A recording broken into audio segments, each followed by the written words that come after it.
અને અમદાવાદમાં પણ વરસાદની શરૂઆત થઈ ગઈ છે ને સામાન્ય વરસાદમાં પણ ઘોડાસર પાસે પાણી ભરાઈ ગયા છે। પુનિતનગરમાં પણ પાણી ભરાયા છે। મુખ્ય રોડ છે અને તેના ઉપર જ ઘૂંટણસમાં પાણી ભરાતા લોકોને હાલાકી ભોગવવાનું વારું આવ્યું છે। આ પાણી ભરાતા જ સ્થાનિકો અને વેપારીઓ ઘણા જ હેરાન પરેશાન થઈ રહ્યા છે। મુખ્ય રોડ છે પરંતુ ઘૂંટણસમાં પાણી ભરાઈ ગયા છે।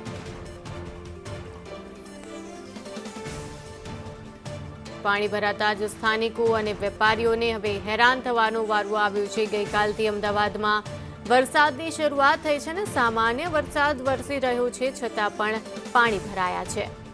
ગઈકાલ રાત્રે વરસેલા વરસાદના કારણે કેટલાક નીચાણવાળા વિસ્તારોમાં પાણી ભરાઈ ચૂક્યા છે। આ દ્રશ્ય અમદાવાદ શહેરના ઘોડાસર પાસે આવેલા પુનિતનગરના છે કે જ્યાં આગળ ગઈકાલે પાણી ભરાયેલા છે અને આ પાણીનો નિકાલ હજુ પણ આજે પણ થઈ શક્યો નથી। મહત્વનું છે કે આ પ્રકારની પરિસ્થિતિ દર વર્ષે આ વિસ્તારમાં સર્જાતી હોય છે, જેના કારણે સ્થાનિકો અનેકવાર એએમસીને રજૂઆત કરી છે આ સમસ્યાનો નિકાલ લાવવા માટે, પરંતુ હજુ સુધી કોઈ નિકાલ આવ્યો નથી અને આ સમસ્યા અવારનવાર સર્જાતી હોય છે, જેના કારણે વેપારીઓને નુકસાન સહન કરવાનો વારો આવતો હોય છે। આપણી સાથે કેટલાક વેપારી છે। આ સમસ્યા કેટલા સમયથી છે અને આ પાણીનો નિકાલ ક્યારે થતો હોય છે? સાહેબ નમસ્કાર। આ જે સમસ્યા જે 15 વર્ષથી છે, પહેલાં એવું નથી થયું પણ 15 વર્ષથી આ સતત તકલીફો છે। એમાં ઘણી વખત અમે મ્યુનિસિપાલિટીમાં રજૂ કરી છે અને ઘણી વખત અમે બધી દુકાનોવાળા ભેગા થઈ એને એપ્લિકેશન આપવા ગયા છે। અમારી દુકાનની બહાર 3.5 4 ફૂટના પતરા અત્યારે લગાવેલા છે, જ્યારે કે અમારી દુકાન છે શૂઝની દુકાન છે, એમાં 4 ફૂટના પતરા ઓલરેડી 12 મહિના લગાવવા જ પડે છે। ઓર પાણી ભરાય તો એનો કોઈ નિકાલ જ નથી। એક વખત પાણી ભરાય એટલે 5 કલાક 6 કલાક સુધી ખાલી થાય છે ઓર એ તકલીફ કમ્પ્લીટ કાયમ રહે જ છે। ઓર બધા તમે અગર દુકાનનો ફોટો બી જોવા હોય તો દુકાનો જ્વેલર્સની બધાની દુકાનોનો ફોટો તમે જોઈ શકો છો કે સામે 4 ફૂટની દિવાલો કરેલી છે અત્યારે હાલમાં। ઓકે, તમને શું અને કેટલું નુકસાન થયું છે આજે, અને ખાસ તો આ પ્રકારનું નુકસાન અવારનવાર થતું હોય છે ખરા?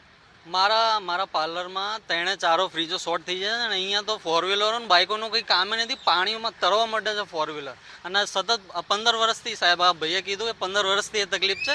5-5 ફૂટના અને 3-3 ફૂટની આમાં પારીઓ ભરાઈને તારે બી પાણી છતાંય અંદર ઘૂસી જાય છે। એનું કંઈ નિકાલ આવતો અહીંયા પમ્પિંગ સ્ટેશન આગળ બનાવ્યું હતું, એનો બી કોઈ નિકાલ નહીં, એ બી બંધ પડ્યું છે ઘણા ટાઈમથી। ઓકે, અહીંયા આ જે પાણી ભરાય છે, આ પાણી ભરાય ત્યારે અમદાવાદ મ્યુનિસિપલ કોર્પોરેશનના કોઈ અધિકારી કર્મચારી કામ કરવા આવે છે ખરા?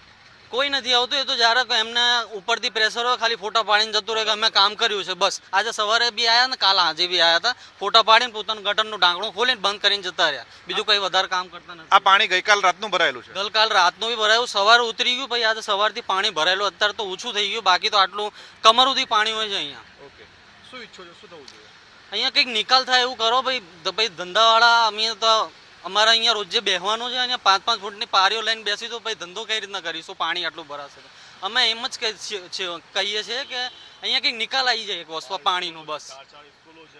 બિલકુલ, આ તમામ વેપારીઓ છે તે છેલ્લા 15 વર્ષથી અહીંયા હેરાન પરેશાન થઈ રહ્યા છે, કારણ કે આ વેપારીઓ ટેક્સ ચૂકવે છે સરકારને, મ્યુનિસિપલ કોર્પોરેશનને। કોર્પોરેશન દ્વારા ટેક્સ લીધા પછી કાર્યવાહી કરવાના નામે ફક્ત ને ફક્ત વાહવાહી લૂંટવામાં આવે છે। જ્યારે પણ ચોમાસા દરમિયાન વરસાદ પડતો હોય છે ત્યારે અહીંયા આ જ પ્રકારની પરિસ્થિતિનું સર્જન થતું હોય છે, જેના કારણે વેપારીઓના માલ સામાનને નુકસાન થતું હોય છે ને આખરે નુકસાની ભોગવાનો વારો વેપારીઓને આવતો છે। ફક્ત મ્યુનિસિપલ કોર્પોરેશનના કર્મચારીઓ અહીંયા આવીને ફોટા પડાવીને વાહવાહી લૂંટતા હોય છે, ત્યારે વેપારીઓની માંગ છે કે આ સમસ્યાનું નિરાકરણ આવે અને વેપારીઓને આ તકલીફમાંથી મુક્તિ મળે।